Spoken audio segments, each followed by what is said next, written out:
Hey, James here with Make It Happen Greenhouse. And I thought I was done with the greenhouse exterior. Then it rained and I'm like, oh, we have to test the roof and make sure it doesn't leak and all that. And lo and behold, it held up pretty well. But then what I realized when I went outside was we got quite a bit of erosion running off the roof, and I forgot about gutters. So the project today is to figure out how to put up some type of mini gutter. I don't want a full-blown house gutter. Those are kind of ugly and would really dominate the front of this. So I've been looking for something low profile but can still handle the little bit of water that runs off the top of this. And I found these flashings at Menards and I think they'll work. So I'll put some flat flashing underneath these 2x4s, and then I'll put these little mini gutters over top. We'll see how it works. When I'm done, I'll get some photos or some video for you.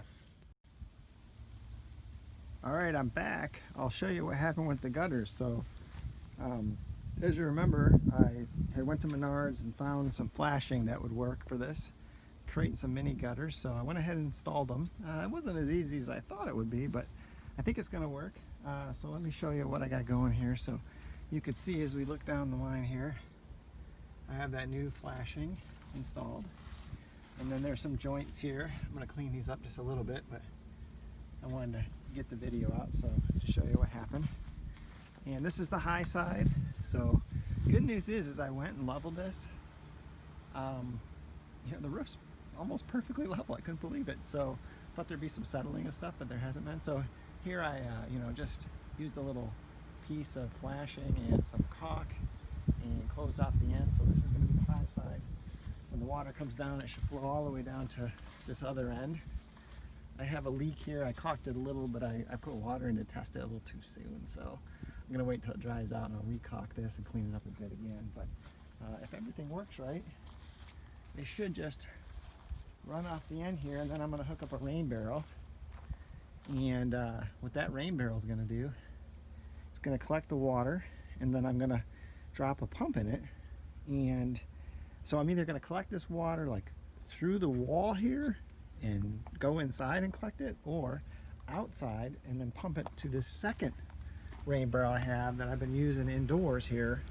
I've been just filling this with water as my sprinkler system runs, because I have a connection to the sprinkler system, and I have this as a reserve water supply that I can just get to. So like, I don't know what this is, like 55 gallons or something. So 32, 55, I don't remember. But anyway, just a ton of water. So lasts me a good long time. But basically, if I put a pump in the outside rain barrel, run a hose in here to this, feed this, and then that'll solve my wintertime problem, which is if I heat this greenhouse in the winter, how am I going to get water out here if the sprinkler system shut down? So, because this is way back from the house. But anyway, let me show you a test.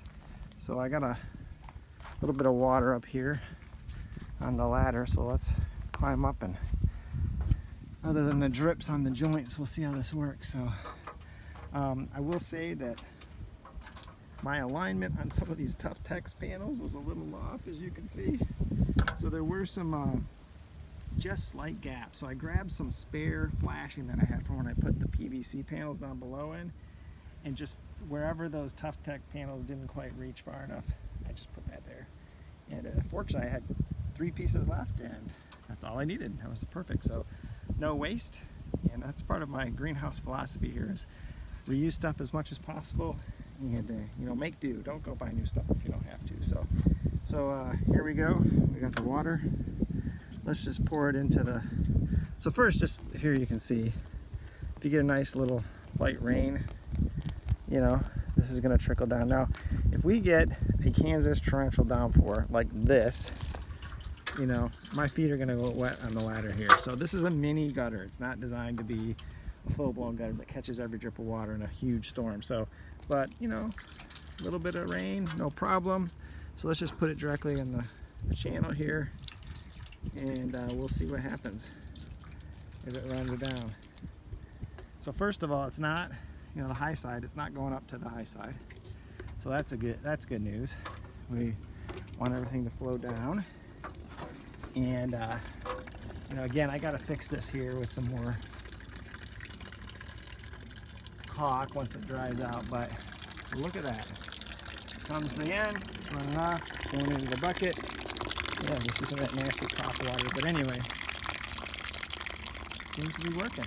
So, cost of this project right here, that's 3 pieces of flashing at $6.55 at Lowe's, if I remember right. So we're talking, you know, under 20 bucks, a few screws that I had left over from the Tuftex installation. And it does the trick. And the whole idea here is that we don't want to be wiping out all our soil around the foundation here. So I'm gonna have to come in here and backfill anyway. But that's what we're trying to avoid. So again, we'll get that caulk dry and put the rain barrel in, and that'll be the next project. So, but this will do the trick here, I think, for the short term. So, all right, on to the next thing.